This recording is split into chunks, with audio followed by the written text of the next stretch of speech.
EnergieRich was established probably about 5 years ago.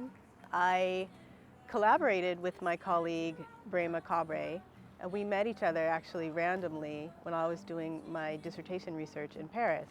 And I was very interested in the fact that his organization was the first organization to bring solar energy into rural areas of Burkina Faso. And so we started talking about collaborating and also kind of seeing how we could use some of the resources in the U.S. to scale some of the work that he's doing in Burkina Faso. And one of the things that was really important to both of us was to start local production, so local small-scale manufacturing of solar-powered products. And so that's essentially what we're doing now is with this group of students is going to Burkina Faso to really initiate a program around local production of solar-powered products. And so we have a line of products that we want to sell. And one of the products is a solar-powered poultry egg incubator, which is what the students have been developing for a period of time. So we started the project at UC Santa Barbara, and then I brought it up to Stanford in the winter quarter, and the Stanford students have done an incredible job of building a prototype of the solar-powered poultry egg incubator, and that's what we're going to go test the prototype this summer. Actually, one of the first things I had gotten involved in was this project. However, I really enjoyed it. It was something worth 100% worth dedicating my time to. It was just great. I enjoyed doing the work for it. It was always something that was fun. You know, I got to meet people through it, and I always had a great time with like everyone I interacted with. It was kind of just another sort of like family almost. Just the whole idea of just helping out the community and with like a solar power, just using sort of like, you know, electronic skills, sort of like engineering and applying it to society and using that, you know, as a whole, you know, because, you know, you're supposed to use what you learn in school to pretty much not only better yourself as an individual financially, but better the community as well. Sustainable material.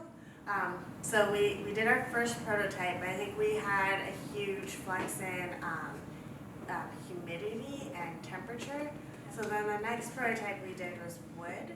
But this project is really, it drives my passion a lot. I really enjoy this project because I think that in my academic world, sometimes I feel disconnected.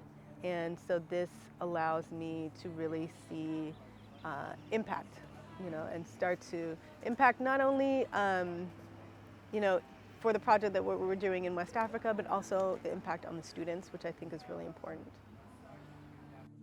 I think this project also helped improve my interest in social justice. When I started working on this project, I didn't know the full extent of the goal of it or its mission.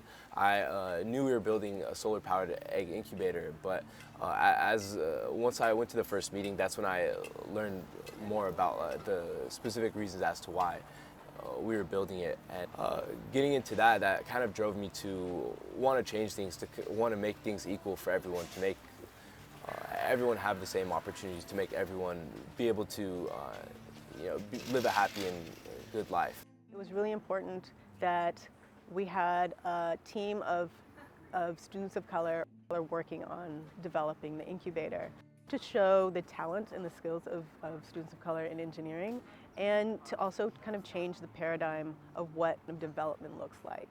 Black community, and I know I've seen the drastic differences between sort of like, you know, the black community and other communities, and how other communities have been better because they have better, you know, tools, better resources to use, sort of like just, you know, a better knowledge of things. And I feel like it's important, you know, there's a saying that knowledge brings power, and I feel like it's important that, you know, when a community has knowledge, they have power as well to, you know, bring a change upon the community, and that's sort of like what I want to do. I not only want to do this for myself, but I want to be an inspiration to others, and just sort of like set an example, set a precedent for people in the society as well, especially the black community as a whole. We are not just thinking about the fact that there are energy deficits in Africa that needs to be addressed. What we're doing is actually thinking about why are there energy deficits in Africa. And so we really are trying to take an approach that gives historical context to the project. And so that's a huge reason why we have decided that local production is really important. So we really are interested in seeing value-added products actually being produced. With me, I'm always trying to add something new to my craft. So like, I want to be one of those guys that's like a motivator slash an engineer slash an entrepreneur slash a whatever you can add to that list of sort of like occupations or things that an individual does, and just want to help out the community. Just be an example. I want to be an example. I want to be set a precedent. I just want to do something positive for community. I feel that in Arabic culture, there's a lot of pride kind of involved. So, but there's also a lot of humbleness, which is something I always look up to. So it's important to always look at, be proud of the person you are, and be proud of the things that you may have done, and also make sure you kind of embrace it, but at the same time, not put yourself over other people, and always make sure that you are humble. In the end, everyone's equal. Everyone's a human, and this is gonna humble me more than anything else. This will teach me on even a deeper level, the struggles some people have to go through. It'll allow me to see a really, really different side of people's lives.